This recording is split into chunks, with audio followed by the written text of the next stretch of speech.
Sunday night வந்து என்ன சமைச்சேன் அப்படிங்கிறத வந்து பார்க்கலாம் வாங்க. நைட்டு வந்து வெண்பொங்கல் தான் பண்ணியிருந்தேன்.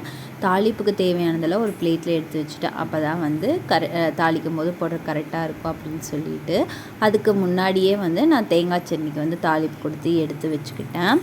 குக்கர் ப்ரெஷர் அடங்கினதுக்கப்புறம் ஒரு தடவை வந்து கிளறி விட்டுக்கிட்டேன். அதுக்கப்புறம் வந்து வெண்பொங்கலுக்கு வந்து தாளிப்பு கொடுத்துட்டேன். நான் வந்து பெருங்காயத்தூளுக்கு பதிலாக பெருங்காய தண்ணி தான் யூஸ் பண்ணுவேன். அப்போ தான் வந்து டேஸ்ட் வந்து நல்லாயிருக்கும் அப்படின்னு சொல்லிட்டு எல்லாமே வந்து செஞ்சதும் 3 பேர் ஒட்டுக்காந்தான் உட்காந்து சாப்பிட்ருந்தோம். வெண்பொங்கலுக்கு தேங்காய் சட்னி காம்பினேஷன் ரொம்ப நல்லா இருந்துச்சு.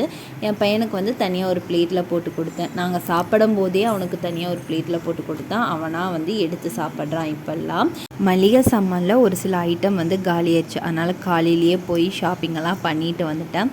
திங்கக்கிழமை காலையில் பாட்டிலில் ஃபில் பண்ணிக்கலாம் அப்படின்னு சொல்லிட்டு நைட்டே ஒரு டைம் வாஷ் பண்ணி எடுத்து வச்சுட்டேன்.